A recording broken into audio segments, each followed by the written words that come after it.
미움받을 용기. 기시미 이치로 신작? 아우렐리우스의 명상록.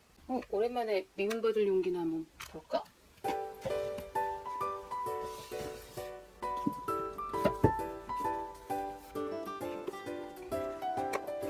보자.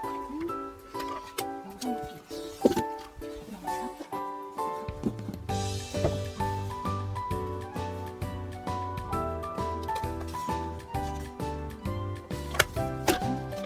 미움받을 용기 하면 아들러지, 아들러.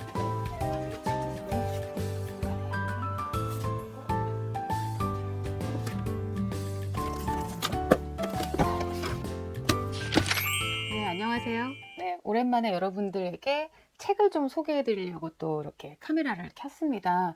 오늘 소개해 드릴 책은요. 지금이 생의 마지막이라면 이라는 책이에요. 여러분들 미움받을 용기 아시죠? 미움받을 용기. 정말 센세이션했던 이게 10년 전에 출간이 되고도 한참을 모든 사람들이 다 읽어야 될 베스트셀러로 자리 잡은 책인데요. 제목이 열일했죠, 사실. 미움받을 용기. 얼마나 우리들이 남 눈을 의식하고 남들과 더불어 사느라 내 의견, 내 생각대로 못 사는 것이 얼마나 강하면 이 미움받을 용기라는 제목으로 전 세계의 베스트셀러가 됐는데, 기시미 이치로라는 저자가 신간을 낸 거예요. 오랜만에. 지금이 생의 마지막이라면 이라는 책인데 아직 출간이 안 됐어요. 지금 제가 촬영을 하는 오늘은 출간이 안 됐고, 이게 11월 17일 날 출간이 되거든요. 출판사에서 따끈따끈한 지금 가제분을 저에게 보내주신 건데요. 제가 이 책을 소개하면 좋겠다라는 걸 어떻게 이렇게 잘 아시고 출판사에서 연락이 오셨습니다. 지금이 생의 마지막이라면. 청년 아우렐리우스의 제안. 기시미 이치로 저. 삶이 힘든 지금 읽어야 하는 지침서. 오직 자신의 내면을 들여다보고 성찰하고 자기를 다스리는 말을 적어놓은 수기이자 개인적 노트입니다. 제1장 자신의 내면을 보라. 제2장 타자와 공생한다. 평가받았다고 해서 자신의 가치가 높아지지 않으며 반대로 평가를 받지 못하고 심지어 비판을 받았다고 해서 자신의 가치가 낮아지지 않는다는 것도 잘 알고 있습니다. 슬픔을 품격 있게 견딘다고 해서 슬퍼하지 않는 게 아니고, 슬픔에 잠겨 있어도 그 안에서 자신을 잃지 않으면 언젠가는 다시 일어설 것이라고 저는 생각합니다.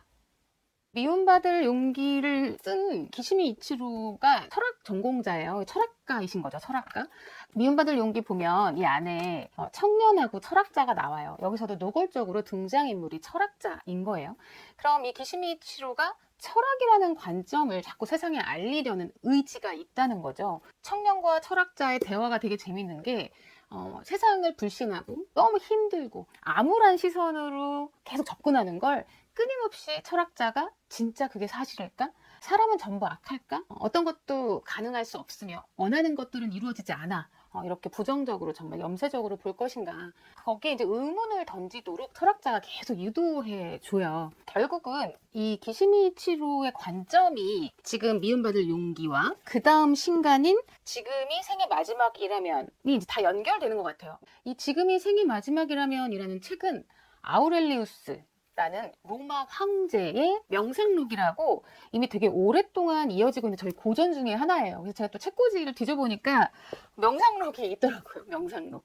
지금이 생의 마지막이라면이라는 이 책은 기시미 이치로가 명상록을 읽고 스스로 느낀, 그리고 세상에다가 전해주고 싶은 포인트를 다시 재구성한 책인 거예요. 여러분들이 명상록을 그냥 있는 그대로 읽었을 때의 어떤 느낌과 감동하고, 기시미 이치로가 여러분들에게 명상록을 전하고자 하는 이유를 같이 음미하면서 읽으실 때의 감동이 좀 다르다고 보시면 돼요.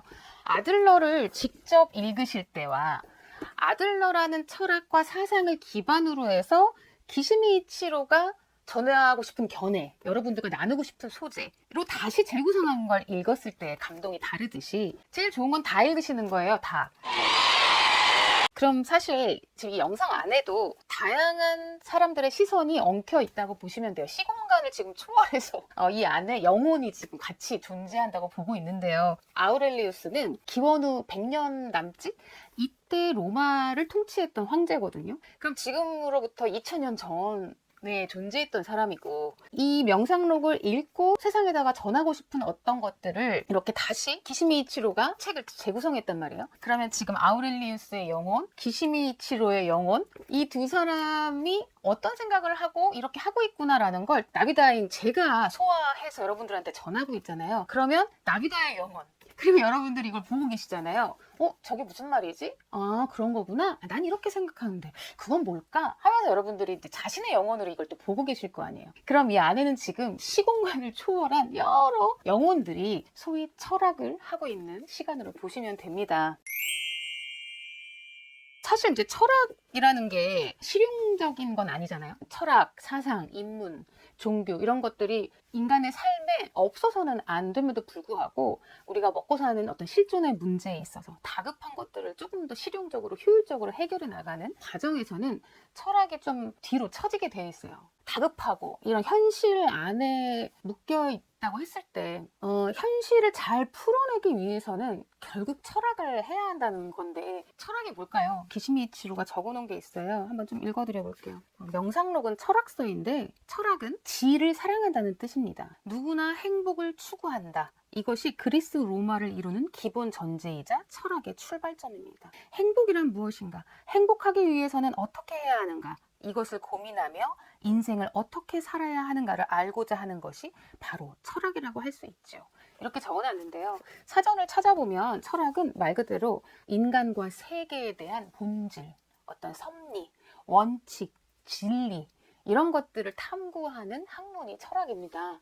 우리가 삶을 살아간다는 데 있어서 고양이, 강아지랑은 다르게 인간은 좀 더 사유하고 골똘히 음미하고 저게 어떤 의미일까? 이런 현상이 왜 벌어지는 걸까? 이런 것들을 짚어감으로써 우리의 삶은 확실히 더 행복해집니다. 전전긍긍하고 화내고 싶을 때 화내고 먹고 싶은 거 막 먹고 깊이 생각하는 시간을 갖지 않고 사라지는 대로 막 살 때 생각보다 행복하지 않다는 것, 행복한 척하는 것이 아니라 진정 내가 행복한가? 잘 살고 있는가? 라는 걸 평가했을 땐 다른 평가가 많이 나오잖아요. 철학자 기시미치로 같은 경우에 결국 아들러를 소개하고 그 다음에 아우렐리우스를 소개하는 데 있어서는 공통된 관점이 있는 것 같아요. 두 사람 다 어떤 긍정심리학, 세상을 헤쳐나갈 수 있다라는 관점으로 무장한 사람들이거든요. 그 두 사람을 적극적으로 소개하고 있다는 것이 이제 기시미치로의 세계관, 어떤 가치관인 것 같아요. 저도 코치이다 보니까 사람들이 자신이 원하는 삶을 스스로의 힘으로 살도록 돕는 일을 이제 하다 보니까 결국 우리는 한 인간의 잠재 가능성, 혹은 인간 보편적으로 존재하는 어떤 경향성 같은 것들을 잘 찾아내는 공부를 해야 해요.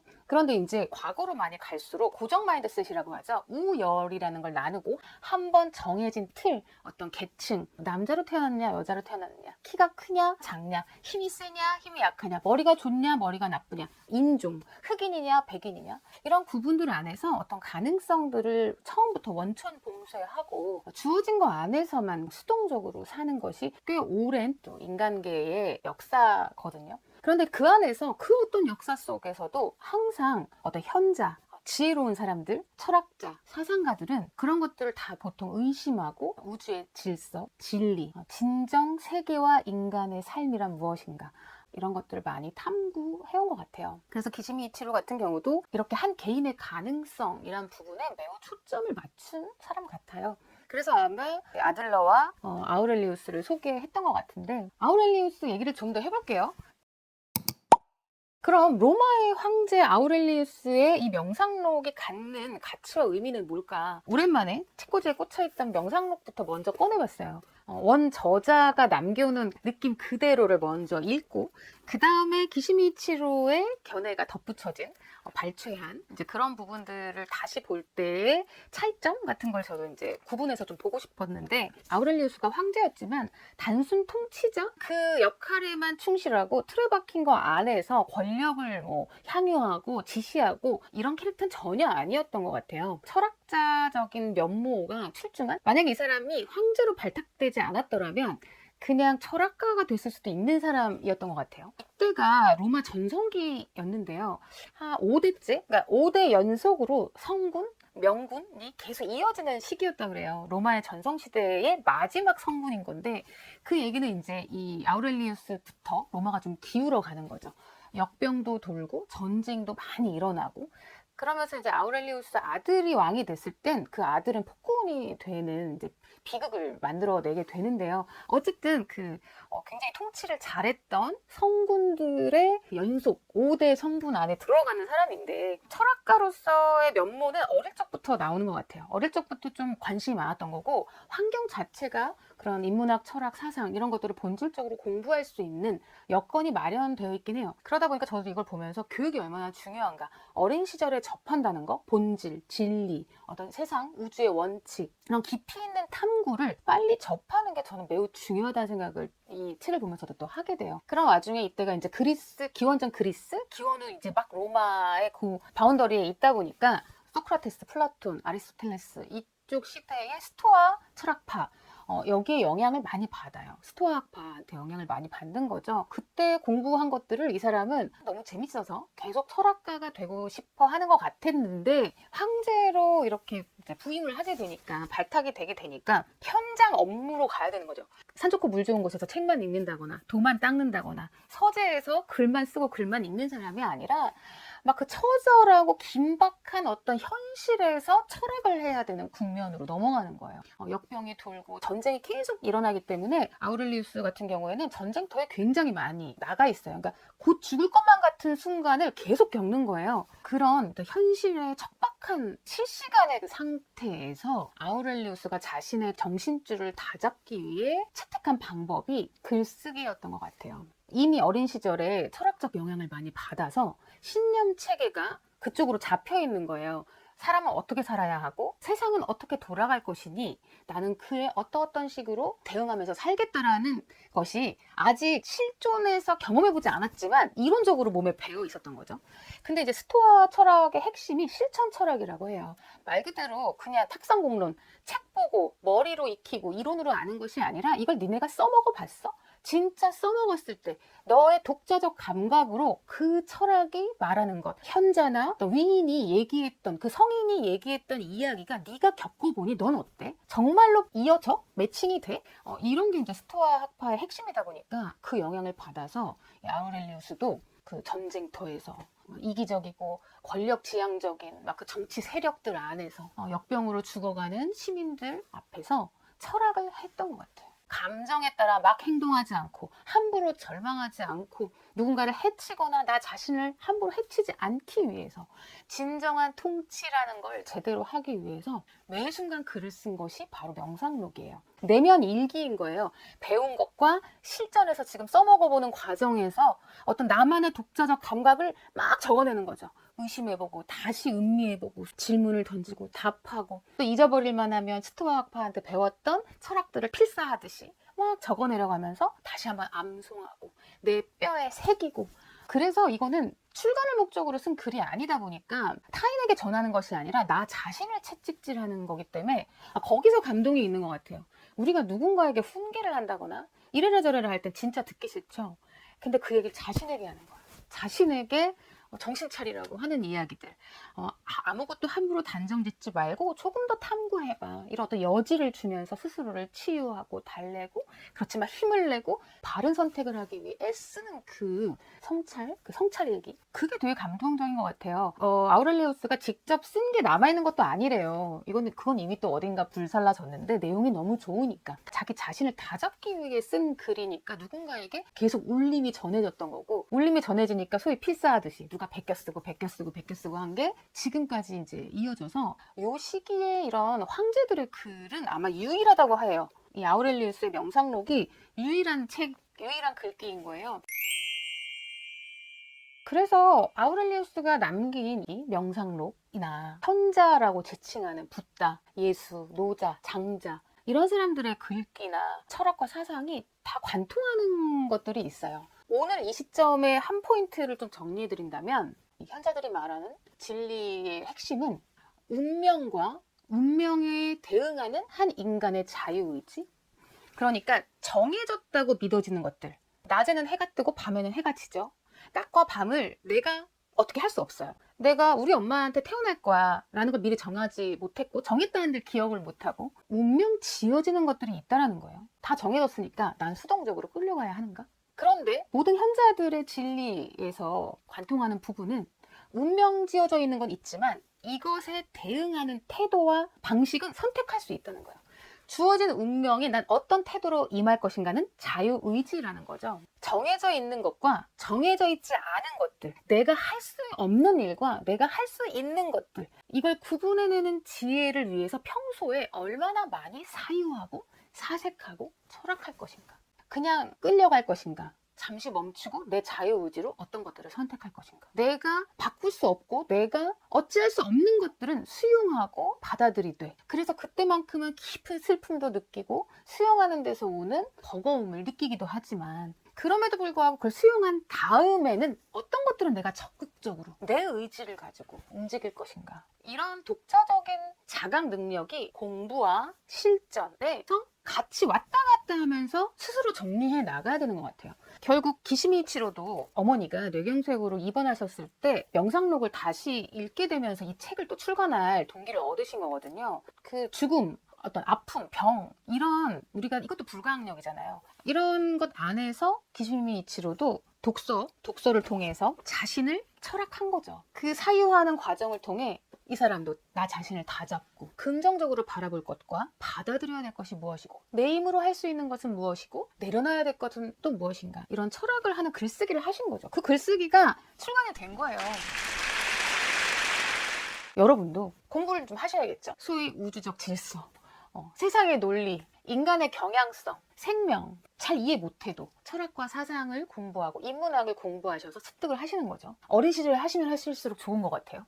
그 다음에 이제 삶의 현장으로 나간 거야. 정말 먹고 사는 문제, 관계, 내가 싫은 사람과 먹고 사는 문제를 해결해야 돼. 척박하고 막 처절한 그 매 순간에서 내가 배운 철학을 이 삶의 현장과 연결해서 내가 다시 철학해야 되는 거죠. 내가 다시 철학하고 다시 사유하면서 내가 글쓰기를 하는 거. 그래서 여러분들도 이걸 하셔야 된다고 제가 그 말씀 드리는 건데, 요즘은 글쓰기가 많이 보편화됐어요. 많이 알려지고 있어요. 작가로 태어난 사람, 작가를 전공으로 하는 사람, 기자, 이런 사람이 글을 쓰는 것이 아니라 우리 누구나 글을 써야 한다. 일기 쓰기, 모닝페이지, 감사일기, 칭찬일기, 요즘 아주 일기의 종류도 많습니다. 현대인들이 삶을 살아오면서 삶의 요소에 이제 이 글쓰기도 반드시 필요하다고. 많이들 쓰고 계실 거예요. 좀 더 적극적으로 쓰시면서 철학하시면 너무 좋겠습니다. 제가 이제 코치이잖아요. 코치가 하는 일은 스스로 자신의 문제를 해결하도록 돕는 거예요. 코칭을 할 때 아까 말씀드린 대로 일기 쓰기, 글쓰기를 굉장히 많이 권해드리는 편이죠. 요즘은 SNS가 발달해서 사실 SNS에서 과시하겠다, 갓생을 증명하겠다, 이렇게만 사용하신다 그러면 그건 아까 말한 대로 이 철학하는 삶하고는 좀 무관한 것 같고요. 철학을 남들과 조금 공유하면서 하셔도 폭이 좀 넓어질 수 있거든요. 그래서 저는 SNS에서 글쓰기 하는 걸 이 철학과 연결할 수 있다고 봐요. 사라지는 대로 막 끌려가면서 살지 않고 내가 어떻게 살 것인가, 세상은 무엇이고 나는 어떤 의미인가, 이런 것들을 SNS에 글로 남겨서 다른 사람과 소통하는 것도 너무 의미 있다고 생각해서 이제 코치로서 많은 분들에게 이제 그런 것들을 제안하고 있습니다. 이 모든 과정이 명상이라고 생각을 해요. 요새 명상 문화도 굉장히 많이 퍼지고 있잖아요. 그러니까 먹고 사는 문제가 기술의 발전과 산업의 발전으로 어느 정도 이제 좀 틀을 잡으니까 좀 더 삶의 질을 높이는 것도 이런 현자, 또 성군 이런 사람만 하는 것이 아니라 누구나 다 이제 명상, 철학 하면서 운명의 질서와 내 자유의지를 결합시키는 이런 것들에 많이 더 도전하게끔 하는 시대에 접어든 것 같아요. 명상록, 결국 철학하고 사유하고 사색하는 이 모든 과정이 저도 명상이라고 생각합니다. 그럼 제안하는 저는 어떻게 글쓰기를 하고 있는지 좀 말씀을 드려야 될 것 같아요. 저도 내면일기를 기록한 걸로 출간을 했었어요. 작년에. 처절한 사투와 서러운 눈물로 지켜낸 고작 나 자신.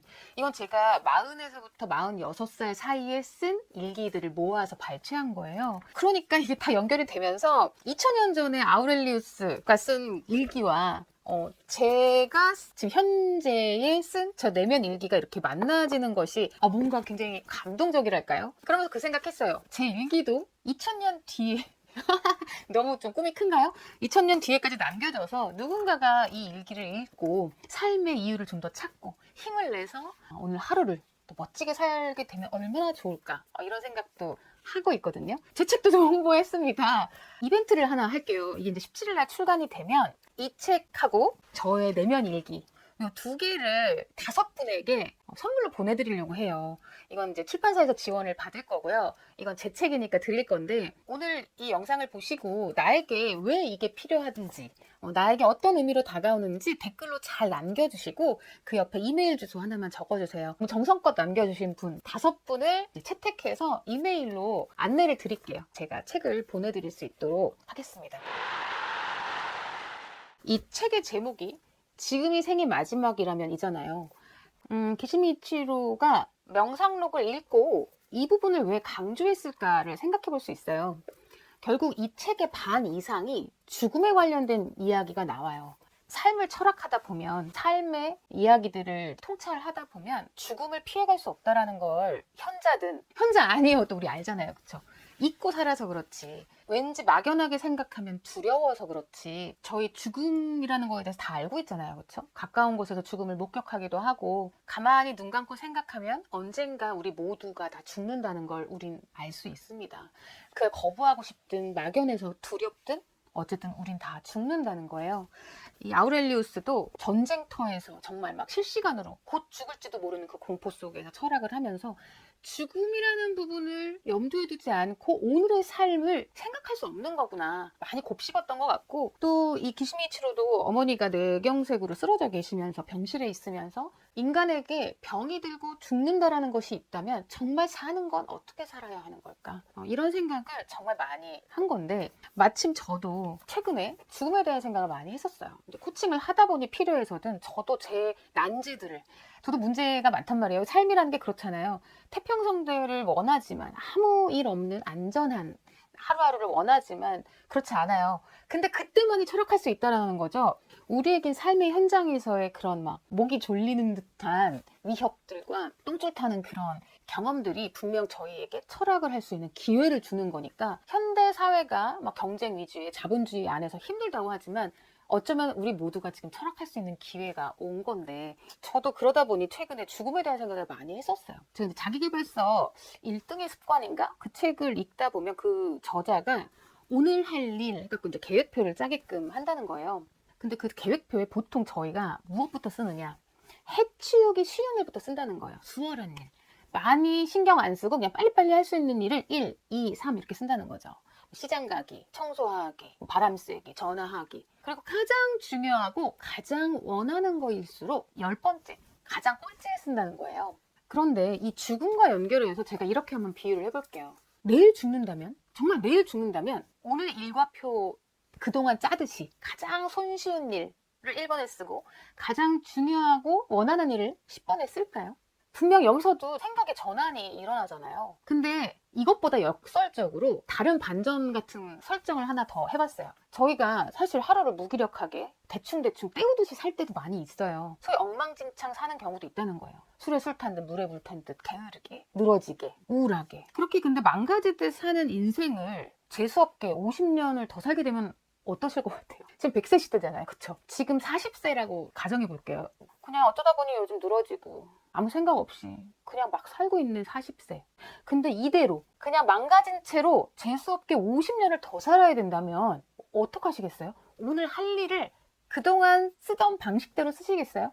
1번에다가 손쉬운 일 쓰시고 10번에 가장 중요하고 원하는 일을 10번에 쓰실까요? 아니실 수 있다는 거예요. 역설적인데 내일 죽는다 그래도 일과표가 바뀔 거고요. 막 사는 걸로, 아무 생각 없이 사는 걸로 바보처럼 50년을 더 살 수도 있다면 오늘 계획표를 바꾸시게 될 거라는 거죠. 그런데 이 전제는 우린 다 죽는다는 거예요. 언젠간 다 죽는데 내일 죽던 지난하게 지지부진하게 지루하게 또 계속 하루가 시작된 대로 50년을 더 살다가 죽던, 죽음의 의미를 조금 다른 차원에서 접근해 봤을 때 오늘 하루 일과표를 어떻게 짜고 싶으세요? 아우렐리우스든 기시미치로든 삶은 죽음과 한 몸이라고 했을 때 그 법칙을 받아들인 상태에서의 삶을 여러분들은 어떻게 사시겠어요? 한번 책 읽으시면서 그런 부분도 음미해 보셨으면 좋겠습니다. 너무 척박하고 삶을 잘 모르겠고 너무 지치고 포기하고 싶고 그렇더라도 저희 같이 철학하면서 사유하고 사색하고 명상하면서 정말 삶을 통찰해서 꿰뚫고 나가보자고요. 뚫고 나가보는 데 있어서 코치 나비다이자 인간 나비다로서 여러분들과 함께 하고 싶습니다. 네, 오늘 이것으로 마치겠습니다. 수고하셨어요.